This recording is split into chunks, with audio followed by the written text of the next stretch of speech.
Okay, so I'm going to talk about 4 songs. I put 5 on your handout, but it's pretty clear to me that we can't get to all 5. So I'll talk about 2 relatively quickly. That's wrong. Oh, okay. We don't Ali have has some more handouts. Thank you for making more copies. Oh, they're just left over. Okay. Yes, I made them. I'm back. Yeah, of course. So I'll talk about 2 very quickly.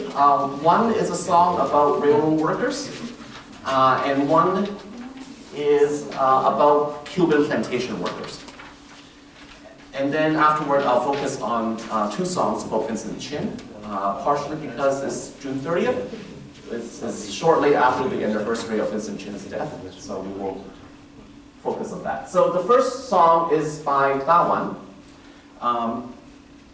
He's from Chicago, a Northwestern graduate. I know there's at least one in this room. Who sings in an R&B and soul style. He does 2 very different things in his life, and really listened to by 2 very different groups and used in different ways. One is that he does really politically conscious original songs, and the other is that he does Mandarin covers of top 40 songs. So political conscious songs really used for like Asian American studies types classes, right? Mandarin cover songs used for language schools. So a lot of children know these Mandarin covers as they go to like Chinese school, right? The song that I will talk about today is Coolie, obviously a transliteration of Coolie. It's from the 2009 album, his first album, American Me. And it's used to do these things, these 3 main things: to pay tribute, to raise awareness, and to open difficult conversations. And one interesting thing is that he chose to set lyrics from the point of view of a railroad worker. How many of you know this song? Just so that I have an idea. Nobody. Okay, cool. Okay, so let's look at the lyrics of the opening. The song basically has this very similar lyrics at the beginning and the end, and then different lyrics in the middle. Okay. So the beginning, here I sweat, blasting through rock in the promised land. When I came, they said that I would find a better what? We don't know, right? He ends there, better blank. Though I toil $1 a day in the promised land, there will come a time when we'll find a better. I've been working on the railroad all the lifelong day. I've been working on the railroad, just trying to make my way. I've been working on the railroad, living in this hell. I've been working on the railroad just to hear the tall man tell me that I'm a, and then some other voice comes in to say that word. Okay, so what is the missing word after better? We don't know, right? So we can think about that as you listen to it, right? But what does it mean that he's unable to say that word? We can talk about that as we listen to it.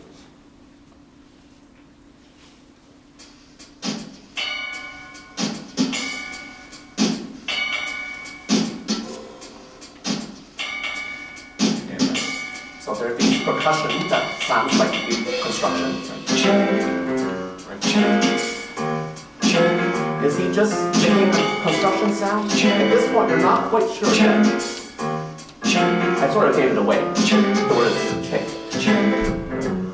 It's not obvious if you listen to the song the first time.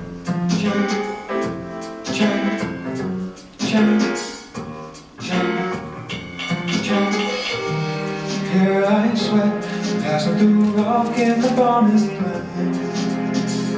When I came to say that I would find a better. Though I toiled $1 a day in the promised land, there will come a time when I will find a better. I've been working on the road all the long day. I've been working on the railroad, just trying to make my way. I've been working on the railroad, living in this hell. I've been working on the railroad, just to hear the tall man tell me I'm a chick. So that same thing comes back in. Now you know what that word actually is. Here. Yeah. Is this sung in Chinese at all? And if so, you know, Paisan dialect? I don't think he speaks Toisan dialect. I think he only speaks Mandarin. The railroad workers would have been speaking Paisan. Right. Yeah. That, he's not trying to be authentic here, right? Yeah. I have not heard this song in Chinese, any type of Chinese.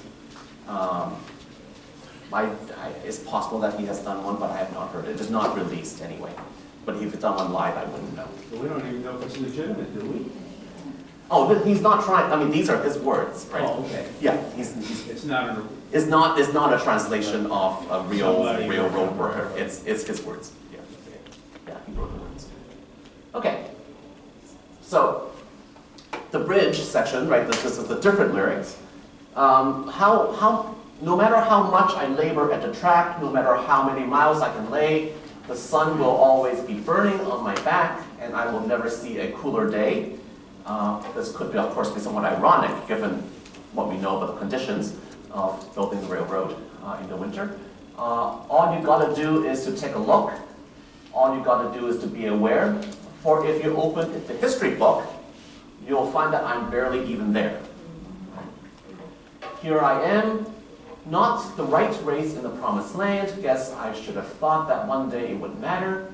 Uncle Sam says I have no place in the promised land, still I really didn't think it would matter because I've been working on the railroad, right? So these are words where he seems to still have some sort of hope, some sort of dream, right? He thinks that the American dream could be possible. And I think this is also where the music sort of opens up, that sort of optimistic feel for these two verses at the bottom here. Let's listen to these. No matter how much I labor at the track, no matter how many trials I can lay, the sun will be always running on my back, and I will never see a cooler day. All you gotta do is take a look. All you gotta do is be aware. Cause if you open up the history book, you'll find that I'm just barely even there.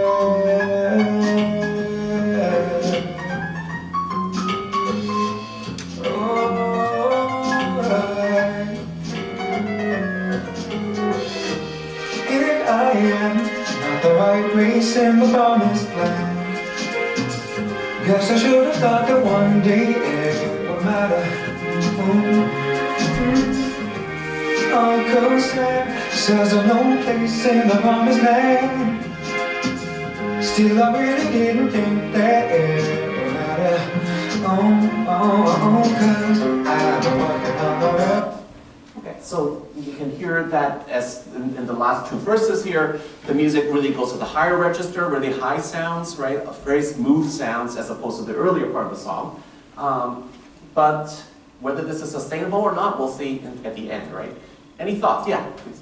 So I don't understand why he says, and I will never see a cooler day. I mean, if those of us who went to that conference, it was cold. So Right. I guess it's not to be taken literally. Is it the acronym COOL? As in Yeah, not a positive day? right. No, I mean, I think he's just sweating even if it's really cold because the work is really hard. Right. I haven't thought about it in that sort of, in the sense that you're suggesting, but that is certainly possible. Yeah. Yeah. Hi. I'm wondering if it's not sort of, I can't think of the right word, but like, oh, the sun's always burning on my back. So that's sort of like the focus, right? The attention that they get from people who aren't them, and that the heat is always kind of on them to be a specific way. Maybe it's more figurative than literal. No, I think that's probably what he's thinking. Yeah, I'm not sure. Other thoughts? Okay. So let's see how this song ends. Here I bleed, blasting through the rock in the promised land. After all this time, I haven't found a better. We don't know yet, right? Though I'll die, $1 a day in the promised land, I still hope that those who follow will find a better, right? So he's given it up for himself at this point. He said maybe later generations will find a better. Again, we don't know what that thing is, right? And then it ends with a better many times. Let's listen to it. Here I lay, blasting to rock in the promised land. After all this time I haven't found a better.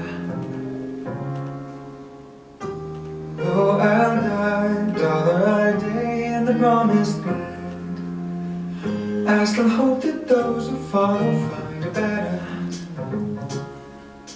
A better. A better. A better.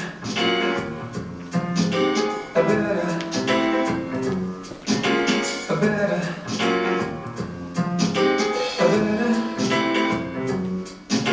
A better. A better.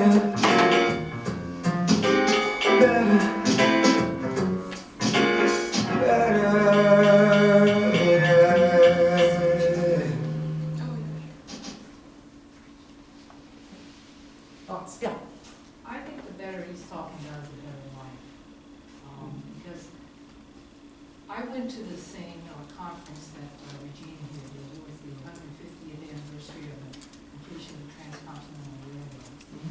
And many of those people came from what Dan here said, from Guangzhou, Canton. And these were farmers. And the work that they came here was heavy duty. They didn't really have the skills for that. They had determination to follow. And they came here because of the poverty and the economics in China and famine and all that. That's what drove them to come here. And when they came here, they had no idea it was going to be this type of work. And it was very dangerous type of work. And the hope was to make enough money to go back to China and have a good life. So I think that's the life he's talking about. I mean, I see, and even when it says something about the cooler time, it's like every day was like in the 90s or up to 100. And they had to blast through mountains. It was very dangerous, using dynamite. Right. And a number of them died. You're talking about, I think it was like 12,000 to 15,000 Chinese built that railroad to bridge to the north and the east and the west. So it was a really, really tough life. And they're really hoping that those that stayed and had families, that they will continue. And they do, because to this day, I mean, I just got an email today that there's some descendants of these railroad workers. They were involved in the Apollo 11 project, and having their 50th anniversary coming up. So I think that's the better that he keeps on talking, is the better life.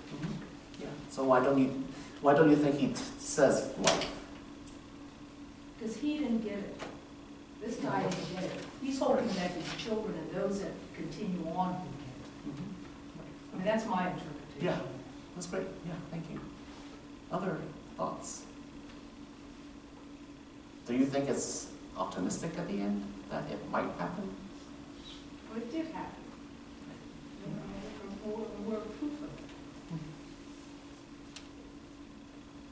I'm sort of curious, what's the background of Cooley? I don't know him. Is he a descendant? No, that's the name of the song. Oh, I thought that was the author. Dawen is his name, yeah. What's Darwin's background? That's his name. He's from Chicago. I think he's second generation. He grew up mostly in Chicago. He lived in Hong Kong for about 4 years. Then went to college at Northwestern. He was I think psychology and vocal performance major, I think. Yeah, sorry. I find the contrast rather interesting because he's living this miserable life, but he has hope. And it's universal for all immigrants, right? Of their sacrifices that they have to make. And while they're here, they're not getting what is better yet, but they are hoping for a better fall. And that's what's happening with people here who are coming into this country. Struggling. Yeah. What do you think of the repetitions on better? What does that mean? That he has to say it like 6 times at the end. Well, for me, when I hear the repetition of better and better, because the first person singing the song doesn't get the better, as we see here, generations come along, as hopefully as each generation hears the better. And I sort of see it as there's a possibility of a Right, yeah. So I think there are definitely different ways of thinking about this, right? A better, can be always, different generations can get better and better, right? Also, sometimes when you're not very sure, right, you repeat it. So try to convince yourself, right? So the fact that he repeats it 6 times might also be a sign that he's not so sure that this is going to work, right? So I think, people can think of it in both ways, and that's why maybe he doesn't give you a better what, because, yeah. But that's also very common in hymns. Hymns have framed later on over and over Yeah. and over again. But I also want to bring out, there was a part in there about history. History never recognized, until this past May, for 150 years, they never recognized the Chinese American Railroad's contribution in building America. And if you look at the pictures, at every 50th anniversary, you don't see a Chinese symbol. This past May, a bunch of Chinese. It was sort of like we finally got recognized the contribution. And I think the simple thing about better, it took a long time, 150 years, but in the end, look at the accomplishment of the Chinese Americans to this building this country. Yes. I'm wondering what motivated him to write this and sing this song. I don't know, I have not interviewed him. When was this released? 2009. 2009, so it was before this time. Oh yeah. The entire first album is him talking about his identity, right? So it's called American Me, because he's sort of putting a stake in the fact that I am an American. So, okay, let's look at the second song.